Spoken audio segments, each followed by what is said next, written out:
menjelaskan mengenai aplikasi software. Nah, sekarang saya akan menjelaskan mengenai computer security and safety, ethics, and privacy. Dan ini adalah materi yang akan saya jelaskan pada pertemuan pertama kali ini, yaitu computer security and safety, ethics, and privacy yang diambil dari buku Discovery Computer 2011. Oke. Saya akan menjelaskan mengenai computer ethics. Menurut saya, apa sih computer ethics itu?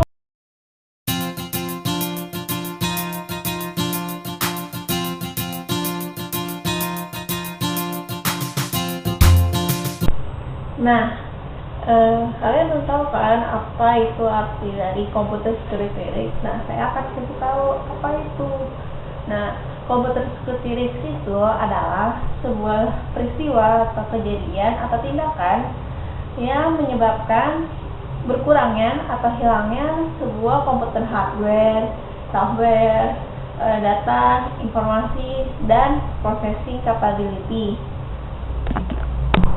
Nah, selain computer security risk, di dunia ini banyak sekali orang-orang yang bertindak secara kriminal, tidak hanya di luar, tetapi juga di sebuah jaringan internet atau komputer. Maka dari itu banyak banget nih jenis-jenis dari tindakan kriminal ini. Tapi untuk tindakan-tindakan ini disebut dengan cybercrime. Nah, apa aja sih cybercrime itu? Ada apa aja jenis-jenisnya? Nah, yang pertama itu ada hacker. Pasti kalian tahu banget kan hackers itu apa aja. Nah, nanti saya akan jelaskan. Dan kedua ada crackers. Yang ketiga ada script kiddie. Yang keempat ada corporation spy. Yang kelima ada unethical employee. Yang keenam ada cyber extortionist. Terus yang ketujuh ada cyber teroris. Nah, saya akan menjelaskan satu persatu apa aja sih dari pengertian dari mereka.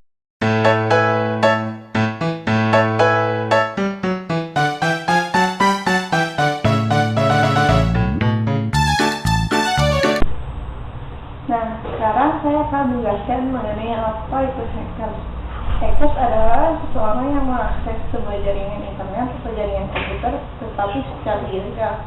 Jadi dia tidak mempunyai izin untuk tampil sebuah jaringan tersebut. Nah, hackers ini ada tiga bagian, yaitu ada black hat hackers, grey hat hackers, dan white hat hackers. Nah, di antara tiga ini yang paling menyebabkan risiko itu adalah black hat hackers. Kenapa? Soalnya dia benar-benar melakukan hackers ini untuk tujuan yang tidak baik. Nah, yang kedua itu ada grey hat hackers, itu ya masih lumayan. Nah, terus ada white hat hacker, itu biasanya dilakukan oleh para hackers itu untuk pembelajarannya dia saja. Jadi biasanya ini untuk pembelajarannya dia dalam bagian IT ataupun teknik komputer yang lain. Tapi mereka bertiga ini masih memungkinkan untuk berpindah, misalkan menjadi dari black hat hackers menjadi white hat hackers, dan dari white hat hackers menjadi black hat hackers. Nah, dan itu sebaliknya.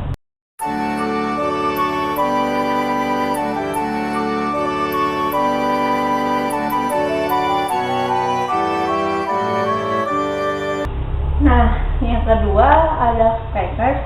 Crackers ini juga sama seperti hacker, tapi mungkin crackers ini lebih mempunyai skill untuk menghilangkan data ataupun mencuri informasi dan tindakan kriminal lainnya. Hanya beda-beda tipis antara hackers dan crackers.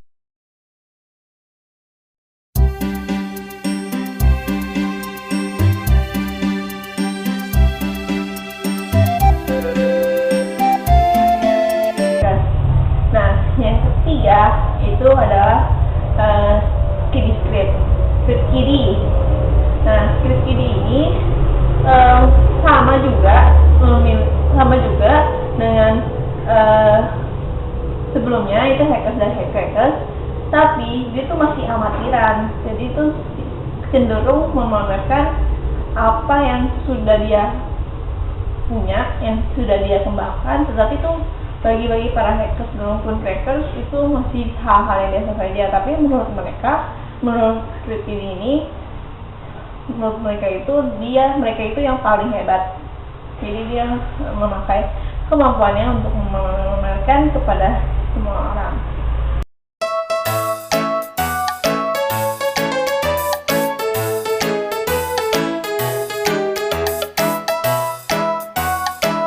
Nah, yang keempat itu ada collaboration spy. Jadi di dalam perusahaan pasti mempunyai spy itu mata-mata perusahaan untuk jadi setiap perusahaan pasti mempunyai rahasia dan sebagainya. Nah, spy ini digunakan untuk tidak tersebarnya rahasia perusahaan.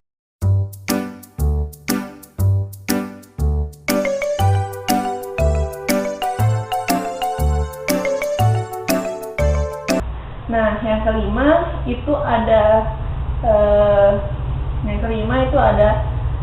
unethical employee. Itu adalah karyawan-karyawan yang tidak beretika, yang biasanya suka mungkin dia jadi saya kan contoh, misalkan ada si A itu karyawan si PT XYZ. Nah, dia itu nggak suka dengan perusahaan XYZ ini karena mungkin gajinya kecil atau dan sebagainya. Jadi dia mempunyai tindakan kriminal, itu sebagai tindakan kriminal, yaitu menyebarkan informasi perusahaan XYZ ini kepada semua orang. Jadi itu bisa dinamakan dengan sebuah tindakan kriminal di dalam sebuah jaringan.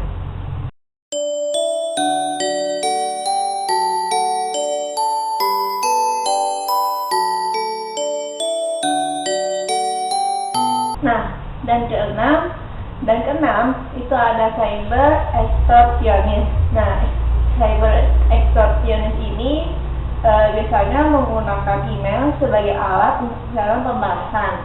Nah,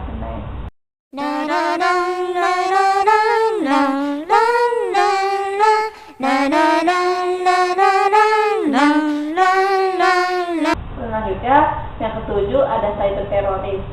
Cyber teroris ini mungkin sama seperti teroris di luar sana, tapi itu teroris dalam sebuah jaringan. Jadi penyebab dari cyber teroris ini adalah kebanyakan adalah di dalam bidang politik. Nah, itu adalah macam-macam computer security risk.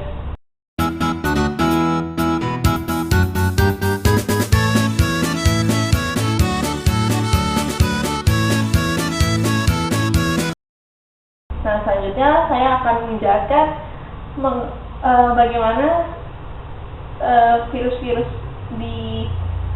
bagaimana para pembuat virus ini menyebarkan virusnya ke komputer-komputer kita sekarang ini. Nah, yang pertama, sebuah pembuat virus akan membuat sebuah program atau dokumen yang isinya itu berisi virus-virus pembuatan mereka.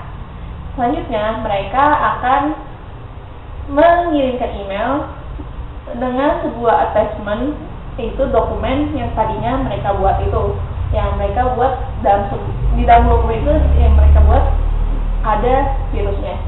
Nah, mereka menyebarkan ke banyak ratusan sampai ribuan pengguna. Jadi nanti ada dua pihak, yang satu pihak yang membuka email tersebut dan mendownload attachment dan langsung membuka dokumen tersebut. Alhasil komputer dia pasti akan terinfeksi virus. Nah, yang kedua itu ada pilihan kedua itu mereka tidak membuka email tersebut karena nama dari pengirim email tersebut tidak diketahui, tidak dia kenal. Jadi komputer mereka tidak terinfeksi virus.